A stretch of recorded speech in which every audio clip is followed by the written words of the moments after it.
नमस्कार दोस्तों, career success platform पे आप सभी का हार्दिक स्वागत है। आज हम सीडीपी में मोस्ट इम्पॉर्टेंट टॉप 50 क्वेश्चन करने वाले हैं। टॉपिक हमारा है ग्रोथ एंड डेवलपमेंट, विकास के सिद्धांत, विकास के विभिन्न आयाम, बाल विकास को प्रभावित करने वाले कारक कौन कौन से थे। इससे पहला टॉपिक मैंने सारे टॉपिक कंप्लीट कर लिए, तो उसी टॉपिक से संबंधित आज हम टॉप 50 क्वेश्चन करने वाले हैं जो आपके किसी भी टेट एग्जाम का हो, चाहे स्टेट वाइज किसी भी टेट का हो, रीट का हो, सी टेट का, यूपी टेट का, अदर स्टेट जितने भी टेट के पेपर होते हैं, तो सारे टेट के पेपर में टॉपिक बहुत ही महत्वपूर्ण है। तो उसी टॉपिक से संबंधित हम कुछ प्रश्न करेंगे जो पेपर के लिए बहुत ही महत्वपूर्ण है। तो देखते हैं कि सेट का फर्स्ट क्वेश्चन क्या है। क्वेश्चन है कि निम्न में से कौन सा विकास का सिद्धांत नहीं पूछा है। ऑप्शन देखते हैं। ए है फर्स्ट दिया अनुकृत प्रत्यावर्तन का सिद्धांत, सेकेंड है निरंतर विकास का सिद्धांत, थर्ड है परस्पर संबंध का सिद्धांत, फोर्थ है समान प्रतिमान का सिद्धांत। तो पहले हम समझते हैं कि विकास के सिद्धांत कितने प्रकार से होते हैं और कौन कौन से होते हैं। जो इस प्रकार से है, फर्स्ट हमारा है निरंतरता का सिद्धांत, जो विकास क्या है, निरंतर चलने वाली प्रक्रिया है। सेकेंड है वृद्धि और विकास की गति की दर में विभिन्नता होती है। व्यक्तिगत भिन्नता का सिद्धांत होता है। परिमार्जता का सिद्धांत, एकीकरण का सिद्धांत, क्रमबद्धता का सिद्धांत, परस्पर संबंध का सिद्धांत, सामान्य से विशिष्ट प्रतिक्रियाओं का सिद्धांत और विकास की दशा का नियम का सिद्धांत। विकास लंबवत सीधा न होकर वर्तुलाकार होता है। बच्चे का विकास किस तरह होता है, तो वर्तुलाकार होता है। केंद्र में बच्चा होता है, तो बच्चे का विकास, जैसे ये बच्चा है तो विकास वर्तुलाकार होगा। किस तरह से होगा, वर्तुलाकार होगा, सीधा नहीं होता। विकास लंबवत सीधा ना होकर वर्तुलाकार होता है। अनुमान का नियम होता है, समान प्रतिमान का सिद्धांत होता है। लेकिन इसने पूछा है कि विकास का सिद्धांत नहीं है, तो इसका राइट हो जाएगा आंसर आपको ऑप्शन फर्स्ट अनुकृत प्रत्यावर्तन का सिद्धांत इसका राइट हो जाएगा आंसर। क्योंकि निरंतर का विकास भी सही है, परस्पर संबंध का विकास भी सही है, समान प्रतिमान का विकास भी सही है। आप इसको पेन कॉपी उठा के नोटबुक से नोट कर लीजिएगा कि विकास सिद्धांत कितने हैं और किस प्रकार है। अब देखते हैं नेक्स्ट क्वेश्चन क्या है हमारा। क्वेश्चन है कि विकास का सिर पदामुख दिशा सिद्धांत व्याख्या करता है कि विकास इस प्रकार आगे बढ़ता है। ऑप्शन दिया ए है, फर्स्ट में दिया कि सिर से पैर की ओर होता है विकास, सेकेंड है कि ग्रामीण से शहरी क्षेत्रों की ओर होता है विकास, थर्ड है कि समाज से विशिष्ट कार्यों की ओर होता है, फोर्थ है भिन्न से एकीकृत कार्यों की ओर होता है।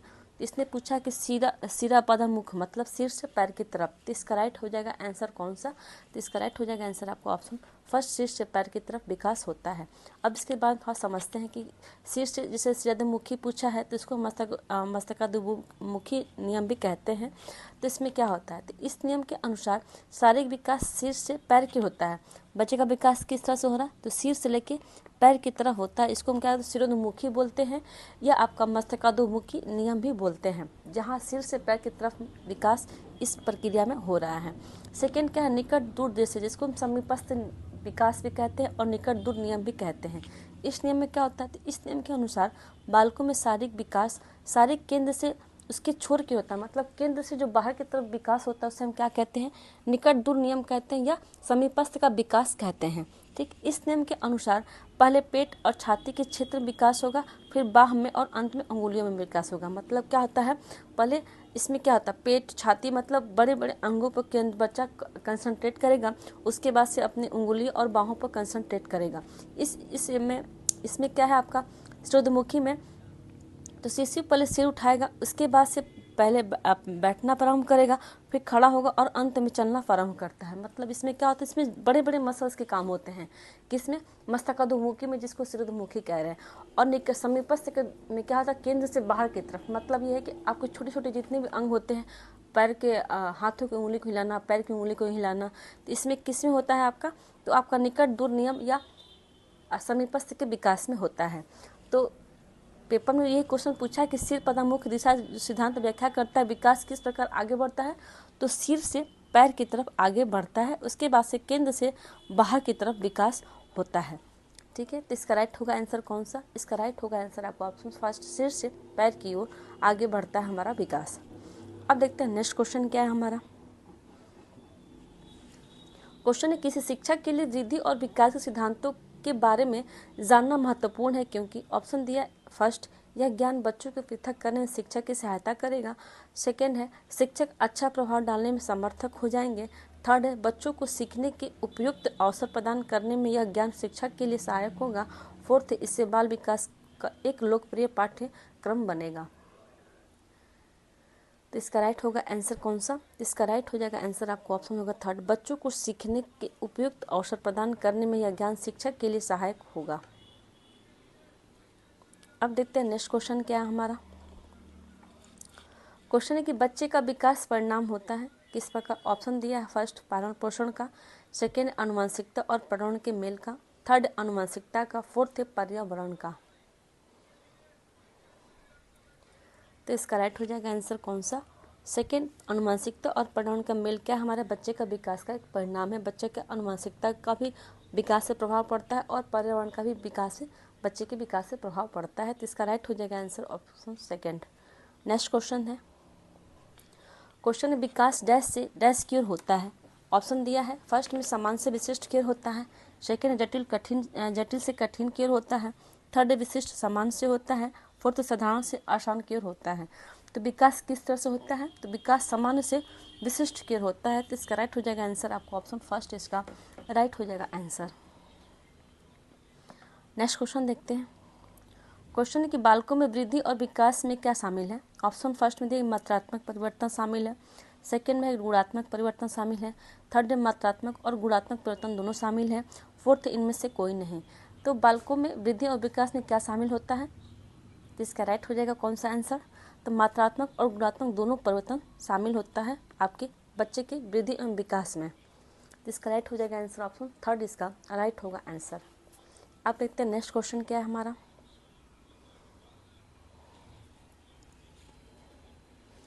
क्वेश्चन है किसी व्यक्ति की वृद्धि और विकास डैश का उत्पाद है। ऑप्शन दिया है फर्स्ट पर्यावरण, सेकेंड आनुवंशिकता, थर्ड आनुवंशिकता और पर्यावरण, फोर्थ उपस्थित में से एक। तो इसका राइट आंसर कौन सा हो जाएगा? तो किसी व्यक्ति वृद्धि और विकास से क्या उत्पन्न होता है? तो इसका राइट हो जाएगा आंसर आपको ऑप्शन थर्ड आनुवंशिकता और पर्यावरण का उत्पाद होता है वृद्धि एवं विकास का। नेक्स्ट क्वेश्चन है,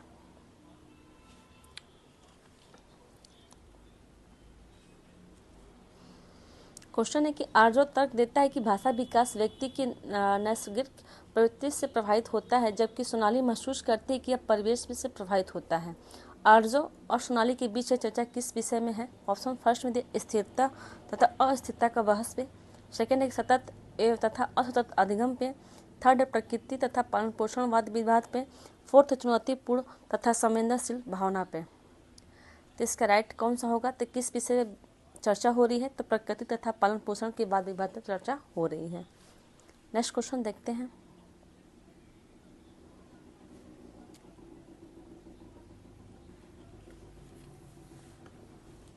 क्वेश्चन है कि विकास के दौरान अधिगम के लिए एक प्रमुख शर्त है। फर्स्ट है परिपक्वता का, सेकेंड है प्रोत्साहन का, थर्ड है निर्देशन का, फोर्थ है वित्तीय सहायता का। तो इसका राइट होगा आंसर कौन सा? तो इसका राइट हो जाएगा आंसर आपको ऑप्शन होगा फर्स्ट परिपक्वता का प्रमुख शर्त है अधिगम के लिए। नेक्स्ट क्वेश्चन है, बच्चे के विकास को अक्सर शारीरिक, संज्ञानात्मक, भावनात्मक और सामाजिक जैसे तीन व्यापक क्षेत्र में विभाजित किया जाता है। विकास प्रक्रिया इन क्षेत्रों में कहाँ तक से संबंधित है? फर्स्ट है ऑप्शन दिया है कि फर्स्ट में अन्य को प्रभावित किए बिना स्वतंत्र रूप से विकसित, सेकेंड है एक एकीकृत और समग्र प्रकार में विकसित, थर्ड है आंशिक रूप से विकसित, फोर्थ है बेहतरीन ढंग से विकसित।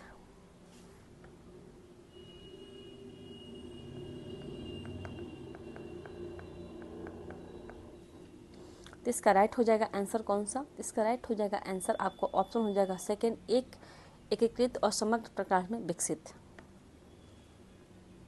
नेक्स्ट क्वेश्चन देखते हैं। नेक्स्ट क्वेश्चन है कि बचपन का सांप्रतिक दृष्टिकोण की मान्यता है। फर्स्ट में बहुत तरीके से बच्चे प्राप्त वयस्कों के बराबर होते हैं, सेकेंड है कि बच्चों को युवा प्राप्त वयस्कों के रूप में सबसे अच्छा माना जाता है, थर्ड है बचपन आधारित रूप से प्रतीक्षा अवधि है, फोर्थ है बचपन वृद्धि और परिवर्तन का एक अनूठी अवधि है। तो इसका राइट हो जाएगा आंसर आपको ऑप्शन फर्स्ट फोर्थ बचपन वृद्धि और एवं परिवर्तन का एक अनूठी अवधि है। इसका राइट हो जाएगा आंसर। नेक्स्ट क्वेश्चन देखते हैं।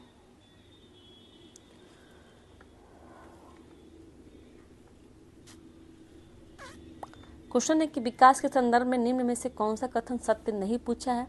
ऑप्शन में अगर नहीं मिला या कथन कोई भी हो तो आप पहले उसको सर्किल करने के बाद से क्वेश्चन को पढ़िएगा, इससे ऑप्शन आंसर देने में आसान होता है हमारे लिए। तो कथन इसे पूछा सत्य नहीं है, तो ऑप्शन देखते हैं। ए है फर्स्ट में, विकास की प्रत्येक अवस्था की अपने खतरे हैं। सेकेंड में कि विकास उकसाने बढ़ावा देने से नहीं होता। थर्ड, विकास सांस्कृतिक प्रयत्नों से प्रभावित होता है। फोर्थ, विकास की प्रत्येक अवस्था की अपनी एक विशेषता होती है। तो इसने पूछा है कि सत्य नहीं है, तो इसका राइट हो जाएगा आंसर आपको ऑप्शन सेकेंड के विकास उकसाने और बढ़ावा देने से नहीं होता है, राइट हो जाएगा आंसर। नेक्स्ट क्वेश्चन देखते हैं। क्वेश्चन है कि निम्न में से कौन सा कथन विकास के संबंध में सही नहीं पूछा है। ऑप्शन देखते हैं। एक, विकास प्रतिमानों की कुछ निश्चित विशेषताओं की भविष्यवाणी की जा सकती है। सेकेंड है, विकास का उद्देश्य वंशानुगत संभाव्य क्षमता का विकास करना है। थर्ड, विकास के विभिन्न क्षेत्रों में संभाव्य खतरे नहीं होते हैं। फोर्थ, पारंपरिक विकासवाद के विकास के अधिक महत्वपूर्ण है।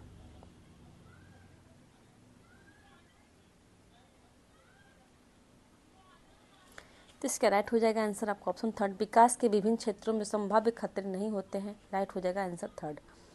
नेक्स्ट क्वेश्चन है, निम्नलिखित में से कौन सा कथन सही है। फर्स्ट है कि परिपक्वता में अभ्यास का महत्व होता है। सेकेंड है, परिपक्वन का एक शारीरिक क्रिया है। थर्ड है, परिपक्वता मृत्यु पर्यंत चलती है।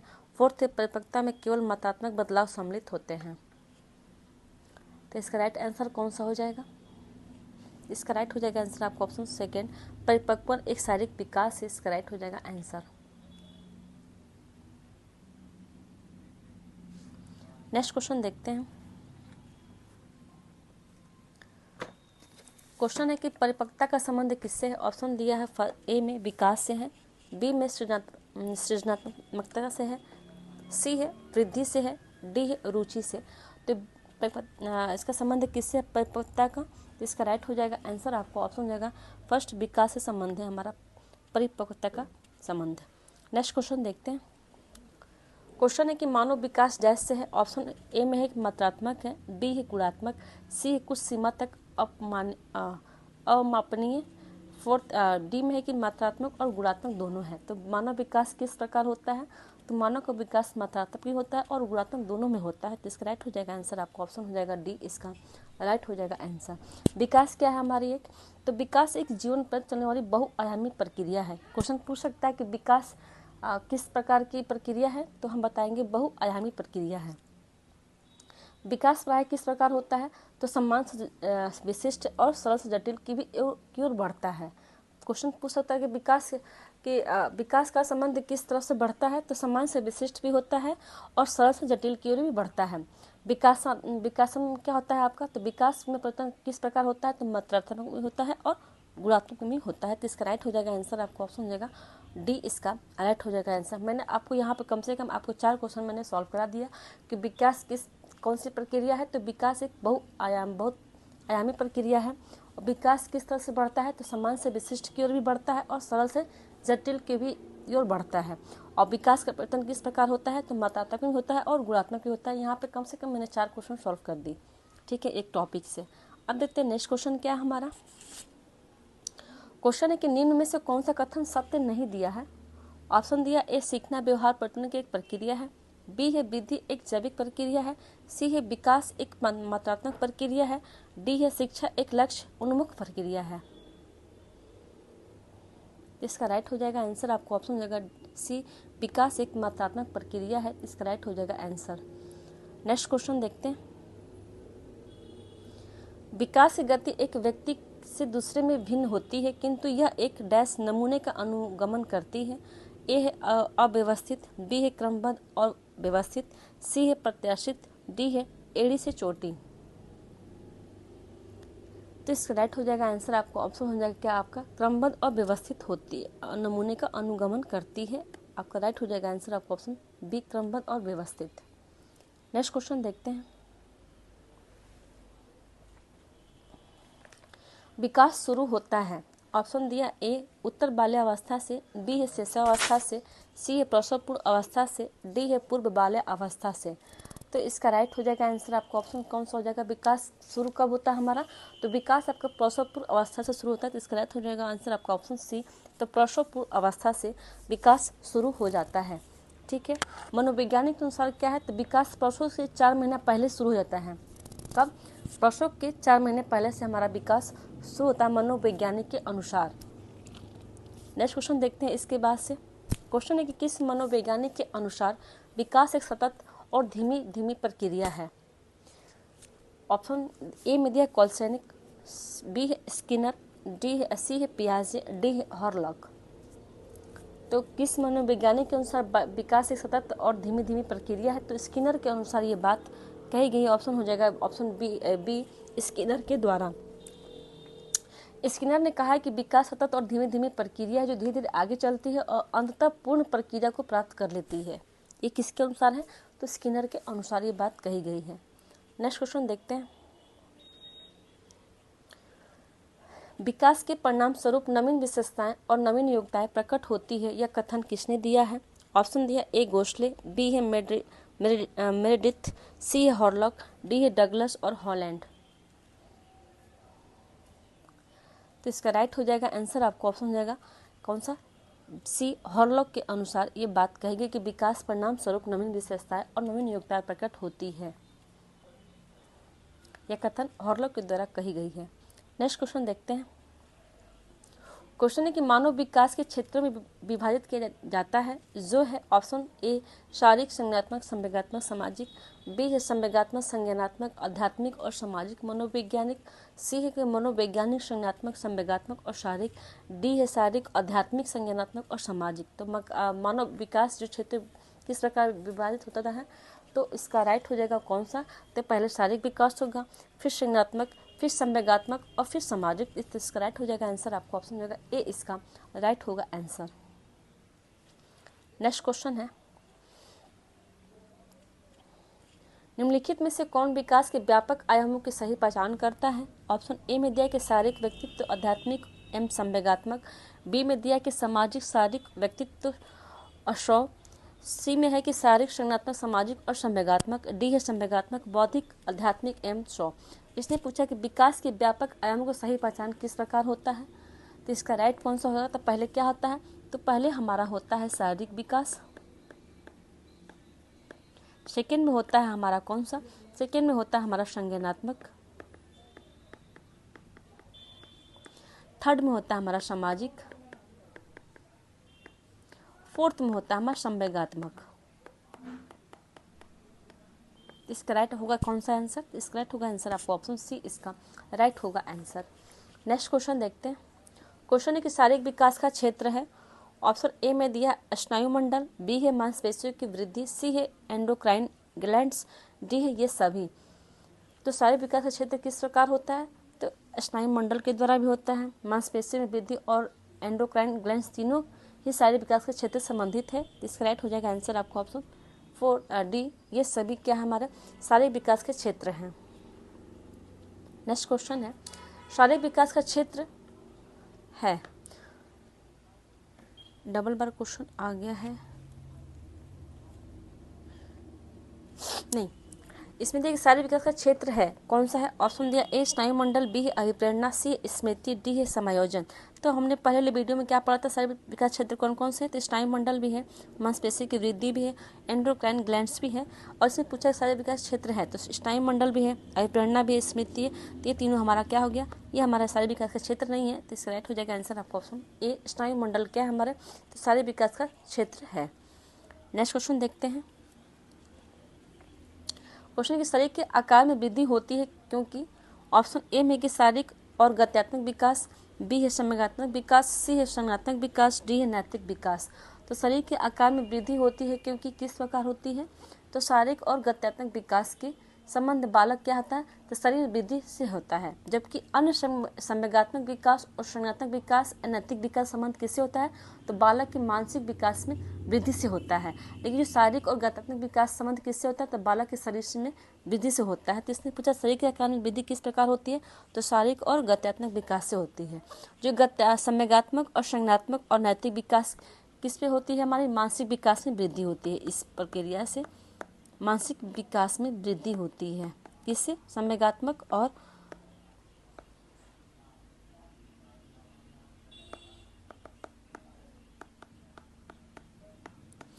और शरीर के आकार में किस प्रकार वृद्धि होती है, शारीरिक और गत्यात्मक। और मानसिक में पूछेगा पेपर में तो आप बताएंगे संवेगात्मक, संज्ञानात्मक और नैतिक विकास से मानसिक विकास में वृद्धि होती है। नेक्स्ट क्वेश्चन है, क्वेश्चन है कि बच्चे की वृद्धि मुख्यतः संबंधित है किससे। ऑप्शन ए में दिया सामाजिक विकास से, बी नैतिक विकास से, सी शारीरिक विकास से, डी है भावात्मक विकास से। तो बच्चे वृद्धि मुख्यतः किससे संबंधित होता है, तो शारीरिक विकास से संबंधित होता है। तो इसका राइट हो जाएगा आंसर आपको ऑप्शन सी इसका राइट हो जाएगा आंसर। नेक्स्ट क्वेश्चन है, निम्न में से कौन सा वृद्धि और विकास का प्रथम चरण है। ऑप्शन ए दिया शारीरिक विकास, बी नैतिक विकास, सी सामाजिक विकास, डी है मानसिक विकास।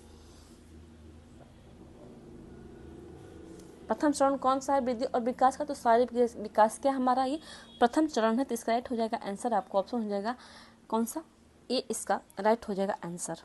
नेक्स्ट क्वेश्चन है, निम्नलिखित में से कौन सा कथन सही नहीं पूछा है। ऑप्शन दिया ए वृद्धि एवं विकास दो अलग आयाम है, बी है कि वृद्धि जीवन पर चलती है, सी कि वृद्धि विकास की प्रक्रिया का ही एक भाग है, डी है कि विकास सतत प्रक्रिया है। इसने पूछा सही नहीं है, तो सबसे बड़ी चीज़ है कि वृद्धि और विकास दो अलग आयाम है, ये हमारा गलत होगा आंसर इसका। ठीक है, इसके थोड़ा सा बारे में पढ़ते हैं कि वृद्धि क्या है। तो वृद्धि तथा विकास ही सतत रूप से चलने वाली एक ऐसी प्रक्रिया है जो व्यक्ति को अशक्त शिशु से आत्मनिर्भर पूर्ण बनाती है तथा वृद्धि और विकास के फलस्वरूप बालक की विभिन्न अयोग्यताओं तथा क्षमताओं में वृद्धि होने लगती है। ठीक है, अनेक वृद्धि प्रक्रियाओं को समाहित करने वाली क्या है, श्रृंखलाबद्ध और एकीकृत परिवर्तन प्रक्रिया को ही विकास कहा जाता है। इसने पूछा कि दो अलग आयाम नहीं होते हैं, क्या होते हैं ये हमारी श्रृंखलाबद्ध तथा एकीकृत परिवर्तन प्रक्रिया को विकास कहते हैं। तो इसने पूछा नहीं है, तो क्या है हमारे वृद्धि एवं विकास दो अलग आयाम है, ये गलत होगा ऑप्शन इसका। देखते हैं नेक्स्ट क्वेश्चन क्या है हमारा। क्वेश्चन है कि विकास से वृद्धि तात्पर्य किससे होता है। ऑप्शन ए में दिया ज्ञान में वृद्धि, बी है संवेग में वृद्धि, सी है वजन में वृद्धि, डी आकार सोच समझ कौशलों में वृद्धि। तो विकास से वृद्धि से तात्पर्य किससे होता है, तो आकार में, सोच में, समझ और कौशलों में वृद्धि क्या हमारे विकास की वृद्धि से तात्पर्य होते हैं। तो इसका राइट हो जाएगा आंसर आपको ऑप्शन डी इसका राइट हो जाएगा एक आंसर। विकास क्या है, तो वृद्धि की अपेक्षा अधिक व्यापक है। विकास वृद्धि की अपेक्षा अधिक व्यापक है, जबकि वृद्धि क्या है संकुचित है और विकास क्या है व्यापक है। ठीक, और चूंकि वृद्धि एक साधारण विकास की तरह विकास की अवधारणा का ही एक भाग है, जबकि क्या विकास क्या उत्तरोत्तर और परिणाम आकार और सोच और समझ कौशल में वृद्धि को प्राप्त करता है विकास। और वृद्धि क्या है, तो वृद्धि हमारी किस प्रकार होती है, तो वृद्धि साधारण विकास की अवधारणा का एक भाग होती है, साधारण विकास की अवधारणा का एक भाग होती है, जबकि विकास क्या है आकार सोच समझ कौशल में वृद्धि का प्राप्त करना होता है। देखते हैं नेक्स्ट क्वेश्चन क्या है हमारा। क्वेश्चन है कि शारीरिक वृद्धि और विकास को कहते हैं क्या कहते हैं, तत्परता। ऑप्शन बी में दिया है गतिशीलता, सी है अभिवृद्धि, डी है हमारा अनुमानसिकता। तो क्या होती है हमारी विकास वृद्धि, सारे विकास वृद्धि और विकास को क्या कहते हैं हम, तो अभिवृद्धि भी कहते हैं। तो इसका राइट हो जाएगा आंसर आपको ऑप्शन हो जाएगा सी अभिवृद्धि भी कहते हैं। नेक्स्ट क्वेश्चन देखते हैं। क्वेश्चन की बाल विकास की परिभाषा का अध्ययन क्षेत्र है जो। ऑप्शन ए में दे कि मानवीय सामर्थ्य में परिवर्तन का परीक्षण करता है, बी है जीवन अवधि के दौरान व्यवहार की व्याख्या ढूंढेगा, सी है कि बच्चों की वयस्क और वरिष्ठ नागरिकों के साथ तुलना करेगा, डी है किसी बच्चे के संज्ञानात्मक सामाजिक और दूसरे सामर्थ्यों के क्रमिक विकास के लिए उत्तरदायी होगा। तो इसका राइट होगा आंसर कौन सा, तो इसका राइट हो जाएगा आंसर आपको ऑप्शन डी इसका राइट हो जाएगा आंसर। देखते हैं नेक्स्ट क्वेश्चन क्या है हमारा। क्वेश्चन की बाल मनोवैज्ञानिक के अनुसार शिक्षा के क्षेत्र में मुख्य स्थान है। ऑप्शन ए में दिया है बालक का, बी अध्यापक का, सी है अभिभावक का, डी है प्रशासक का। तो इसका राइट हो जाएगा आंसर कौन सा आपका, तो बालक का। तो बाल मनोवैज्ञानिक के अनुसार क्या होता है, शिक्षा के क्षेत्र में बालक का एक मुख्य स्थान है। मनोवैज्ञानिक का शिक्षा क्षेत्र में सबसे बड़ा योगदान किसका होता है, तो बाल केंद्रित शिक्षा का होता है। तो इसमें क्या होगा हमारा आपका, तो शिक्षा के क्षेत्र के मुख्य स्थान किसका है, तो बाल केंद्रित शिक्षा होनी चाहिए। इसके राइट हो जाएगा आंसर आपका ऑप्शन ए बालक का। नेक्स्ट क्वेश्चन देखते हैं। क्वेश्चन है कि निम्नलिखित में से कौन सा विकास का सिद्धांत है। ऑप्शन दिया ए यह निरंतर चलने वाली प्रक्रिया नहीं है, ऑप्शन बी में विकास की सभी प्रक्रिया अंतर संबंधित नहीं है, सी में कि सभी विकास दर समान नहीं होते, डी कि विकास हमेशा रेखीय होता है।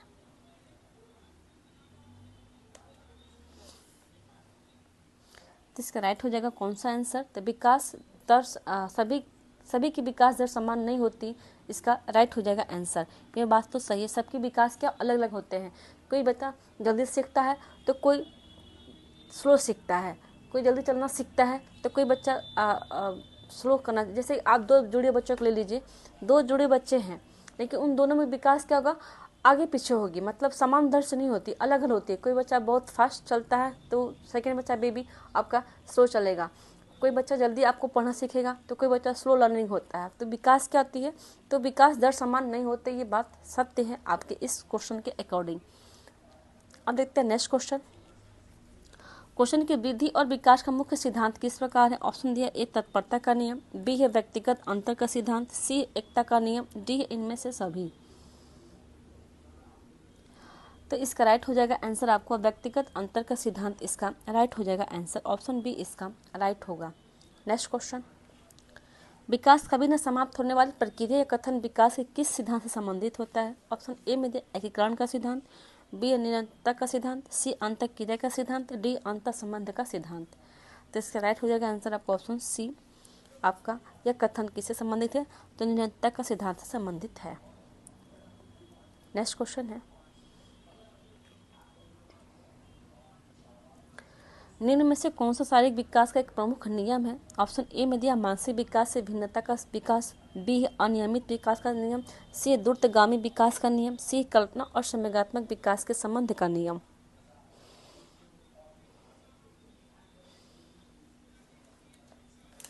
तो इसका राइट हो जाएगा आंसर आपका ऑप्शन सी द्रुतगामी विकास का नियम इसका विकास का एक प्रमुख नियम है। नेक्स्ट क्वेश्चन है, निम्नलिखित में से कौन सा वृद्धि और विकास सिद्धांतों से संबंधित नहीं पूछा है? ऑप्शन दिया, ए निरंतरता का सिद्धांत, बी है समन्वय का सिद्धांत, सी वर्गीकरण का सिद्धांत, डी व्यक्तिगतता का सिद्धांत। तो संबंधित किससे नहीं है? तो वर्गीकरण का सिद्धांत से संबंधित नहीं, हमारा विकास वृद्धि और विकास सिद्धांतों से संबंधित नहीं है। नेक्स्ट क्वेश्चन है, इनमें से कौन सा विकास का सिद्धांत नहीं पूछा है? ऑप्शन दिया, ए विकास संशोधन योग्य होता है, बी है विकास केवल संस्कृति शासित और निर्धारित होता है, सी विकास जीवन पर्यंत होता है, डी है विकास वंशानुक्रम और पर्यावरण दोनों से प्रभावित होता है। तो इसका राइट हो जाएगा आंसर कौन सा? ऑप्शन बी विकास केवल संस्कृति शासित और निर्धारित होता है, इसने पूछा नहीं तो इसमें केवल आ गया, तो इससे आपका नेगेटिव आंसर हो गया, इसका ऑप्शन बी इसका राइट होगा आंसर। नेक्स्ट क्वेश्चन देखते हैं, निम्नलिखित में से कौन सा विकास का सिद्धांत नहीं है? ऑप्शन ए में दिए विकास जीवन पर्यंत होता है, विकास परिवर्तित होता है, सी विकास अनुवांशिकता और पर्यावरण दोनों से द्वारा प्रभावित होता है, डी है कि विकास सार्वभौमिक और तथा सांस्कृतिक संदर्भ से प्रभावित नहीं करते। तो इसने पूछा सिद्धांत नहीं है, तो इसका राइट हो जाएगा आंसर आपका ऑप्शन डी विकास सार्वभौमिक है तथा सांस्कृतिक संदर्भ से प्रभावित नहीं करते, इसका राइट होगा आंसर। नेक्स्ट क्वेश्चन देखते हैं, निम्नलिखित में से कौन सा विकास का सिद्धांत है? ऑप्शन ए है सभी की विकास दर समान नहीं होती, बी है विकास हमेशा रेखीय होता है, सी यह निरंतर चलने वाली प्रक्रिया नहीं है, डी विकास की सभी प्रक्रिया अंतर संबंधित नहीं है। तो इसका राइट हो जाएगा आंसर आपका ऑप्शन हो जाएगा सभी की विकास दर समान नहीं होती, इसका राइट होगा आंसर। नेक्स्ट क्वेश्चन है, बच्चे के विकास सिद्धांतों को समझना शिक्षक की सहायता करता है। ऑप्शन ए में दिया शिक्षार्थियों को क्यों पढ़ाना चाहिए स्थापित करने में औचित्य, बी शिक्षार्थियों की विभिन्न अधिगम शैलियों को प्रभावी रूप से संबोधित करने में, सी शिक्षार्थी के सामाजिक स्तर को पहचानने में, डी शिक्षार्थी की आर्थिक पृष्ठभूमि को पहचानने में। तो इसका राइट हो जाएगा आंसर कौन सा? तो बी इसका राइट होगा आंसर, शिक्षार्थियों की भिन्न अधिगम शैलियों को प्रभावित रूप से संबोधित करने में। नेक्स्ट क्वेश्चन देखते हैं, बच्चे के विकास के सिरस्थ सिद्धांत के अनुसार निम्न में से सत्य कथन है। सिरस्थ किसको कहते हैं? जो सिर से पैर की विकास होता है उसे सिरस्थ कहते हैं, या सिरदमुखी या मस्तकाभिमुखी कहते हैं। तो ऑप्शन देखते हैं, ए विकास सिर से पैर की होता है, बी विकास पैर से सिर की ओर होता है, सी है विकास मध्य भाग से परिधि की ओर होता है, डी इनमें से कोई। तो सिरस्थ सिद्धांत किस होता है? सिर से पैर की तरफ होता है, तो इसका राइट हो जाएगा आंसर आपका ऑप्शन ए इसका राइट होगा आंसर। नेक्स्ट क्वेश्चन देखते हैं, मस्तकाधोमुखी और निकट से दूर क्रम का किस क्रिया का अंग होता है? ऑप्शन दिया ए चेतना का, बी विविध की वृद्धि की, सी है विकास की, डी है संशोधन की। तो किसका होता है क्रिया का अंग का विकास? तो संशोधन का होता है। तो इसका राइट हो जाएगा आंसर आपको ऑप्शन डी इसका राइट हो जाएगा आंसर। नेक्स्ट क्वेश्चन देखते हैं। क्वेश्चन देखिए, विकास का सिरमुखी दिशा सिद्धांत व्याख्या करता है कि विकास इस प्रकार आगे बढ़ता है। ऑप्शन दिया ए समान से विशिष्ट कार्यों की ओर, बी है भिन्न से एकीकृत कार्यों की ओर, सी है सिर से पैर की ओर, डी है ग्रामीण से शहरी क्षेत्रों की ओर। तो इसका राइट हो जाएगा आंसर आपको ऑप्शन सी सिर से पैर की ओर होता है। नेक्स्ट क्वेश्चन है, निम्नलिखित में से कौन सा कारक बालक के विकास को प्रभावित करता है? ऑप्शन ए दिया अंतःस्रावित ग्रंथियां, बी है रोग तथा चोट, सी है पौष्टिक भोजन, डी है उपयुक्त सभी। तो इसमें कौन सा राइट होगा आंसर? तो बालक के विकास प्रभावित करने वाले कारक कौन से हैं? तो सारे है, अंतःस्रावित ग्रंथियां भी है, पौष्टिक भोजन भी है, रोग और चोट है, उपयुक्त सभी इसका राइट हो जाएगा आंसर। तो बच्चे को जो बालक को विकास प्रभावित करने वाले कारक कौन कौन से, एक बार इसको हम रिविजन करते हैं कौन कौन सा है आपका। फर्स्ट होता है कौन सा आपका? तो आपका होता है वंशानुक्रम, जिसको हम क्या कहते हैं अनुवांशिकता भी कहते हैं, अनुवांशिकता भी। सेकेंड हो जाएगा हमारा कौन सा? सेकेंड हो जाएगा आपका अंतःस्रावित भी होता है ग्रंथियाँ। इसमें क्या क्या होता है आपका? पुरुष ग्रंथि, पिनियल ग्रंथि, थायराइड, एड्रिनल, अग्नाशय, पैराथायराइड, थाइमस और जनन ग्रंथियाँ भी होती हैं। आपका परिवार की स्थिति भी क्या बच्चे को विकास में प्रभावित करता है। ठीक। फोर्थ होता है हमारा स्कूल, जिसको विद्यालय बोलते हैं, या टीचर शिक्षक भी क्या होते हैं बालक के विकास को प्रभावित करते हैं। ठीक है। और इसमें क्या क्या आपका जनसंचार माध्यम भी आता है बच्चे के विकास में आपका। ठीक है। जो बच्चे को विकास को जो प्रभावित करने वाले कारक कौन से? तो निम्न है कौन से? वंशानुक्रम और अनुवांशिकता भी है और वातावरण भी है आपका। सेकेंड हो जाएगा आपका वातावरण भी है जो बच्चे के विकास को प्रभावित करता है। मुख्य कारक कौन कौन सा? अगर पेपर में पूछा कि मुख्य कारक कौन कौन सा है, तो वंशानुक्रम और वातावरण है। बाकी तो बहुत सारे ऐसे जो बच्चे के विकास को प्रभावित करते हैं। ठीक है। अब देखते हैं नेक्स्ट क्वेश्चन क्या है हमारा। क्वेश्चन है कि निम्न में से कौन सी एक अंतःस्रावित ग्रंथियां नहीं पूछा है? ऑप्शन दिया ए एड्रिनल ग्रंथि, बी है लार ग्रंथि, सी है पीयूष ग्रंथि, डी है थायराइड ग्रंथि। अभी हमने बताया है कि कौन सी अंतःस्रावित ग्रंथियां होती हैं, कौन कौन सी होती हैं। पीयूष ग्रंथि होती है,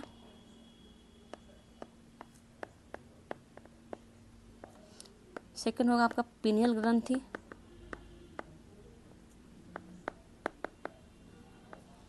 ठीक। थर्ड हो जाएगा हमारा थायराइड, फोर्थ हो जाएगा हमारा एड्रिनल, फिफ्थ हो जाएगा हमारा अग्नाशय और हमारा पैराथायराइड